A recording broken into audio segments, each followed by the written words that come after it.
Arestado ang isang lalaking nanutok umano ng baril sa anak ng kanyang kumpare sa Valenzuela. Ayon sa pulisya, naghinala raw kasi ang suspect na may isinumbong sa pulisya ang biktima tungkol sa kanya. Tumanggi muna magsalita ang suspect. May unang balita si James Agustin.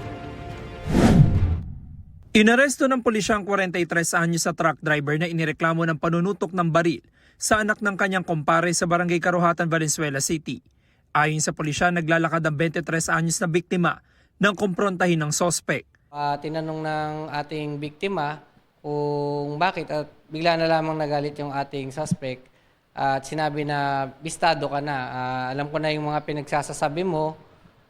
Dito ay bumunot siya ng kanyang baril at kanyang tinutukan ng ating biktima at sinabi, gusto mo barilin na kita dito. Base sa investigasyon, matagal na magkakilala ang dalawa.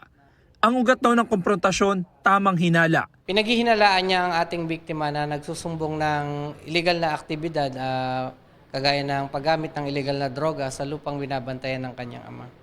Nakakuha mula sa sospek ang isang revolver na kargado ng mga bala. Walang naipakitang kaukulang dokumento ang sospek. Ang ating isinabmit sa ating PNP Forensic Unit para sa cross-matching examination upang malaman kung ito ba ay nagamit sa iba pang shooting incidents. Sa korte na lang magsalita, sir. Sinampa ng sospek na reklamong grave threat at paglabag sa Comprehensive Firearms and Ammunition Regulation Act. Ito ang unang balita. James Agustin para sa GMA Integrated News.